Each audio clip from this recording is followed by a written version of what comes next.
For the better part of a century, we've been honoring our veterans with a special day just to remember their service to our great nation and to tell them two simple words: thank you. As the son of a Korean War veteran and the brother of an Iraqi War veteran, I believe our veterans deserve nothing less than the best thank you we can give them. Whether it be with the parade, a solemn gathering, or a picnic in the park, when communities gather to celebrate their veterans, they gather to celebrate the best our nation has to offer. Here in the 8th Congressional District, many have worn the uniform, and too many have made this ultimate sacrifice so we can live in the freest nation on God's green earth. Today and every day, let's honor those who have so honored us with their service. One of the best parts of my job is getting to know so many amazing heroes, and it never ceases to surprise me how they don't see themselves as heroes. I'd like to tell you today about just two of them that have made a huge impression on me: Sgt Eddie Wright of Willis and Mr. Billy Trillo of Trinity. Sergeant Wright, you may know, lost much of both his arms and suffered a devastating leg injury when his unit came under heavy fire in Iraq when a rocket-propelled grenade hit his unit. But he still managed to call for help and save his colleagues.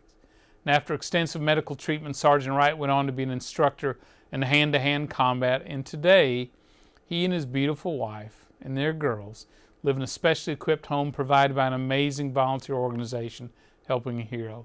Sergeant Wright is impressive. And that night when we were raising the final dollars for that home that he so richly deserved, he took the microphone. He said he'd been asked repeatedly, someday if he could go back and not be injured, have his life the way it was, that his response is always the same: no, because he knows more about the freedoms he's been fighting for since his injuries than as he did, because of the generosity and the appreciativeness of the American people. At the same time I met Sgt Eddie Wright, I met World War II hero Billy Trillo when his daughters came up to me in the wee hours of a Saturday morning at a Target parking lot in Conroe.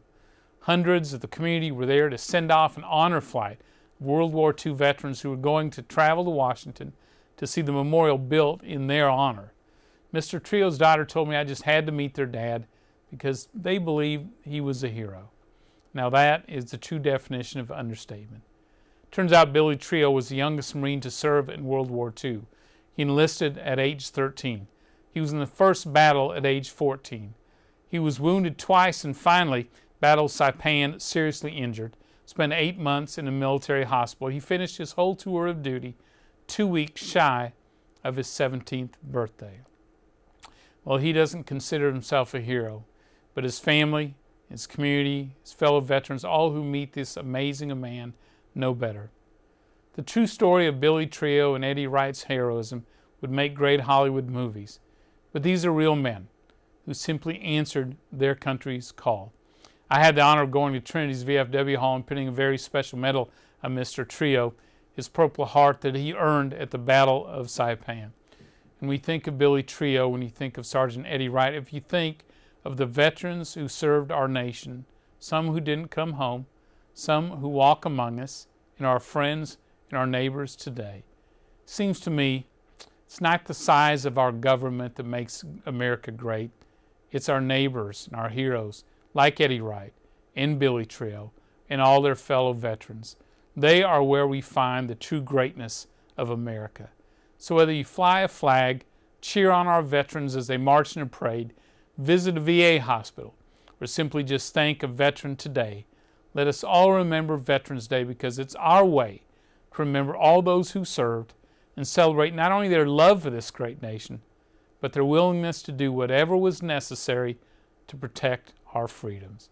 It is a good day in America, and we wish all of our veterans the greatest of thanks.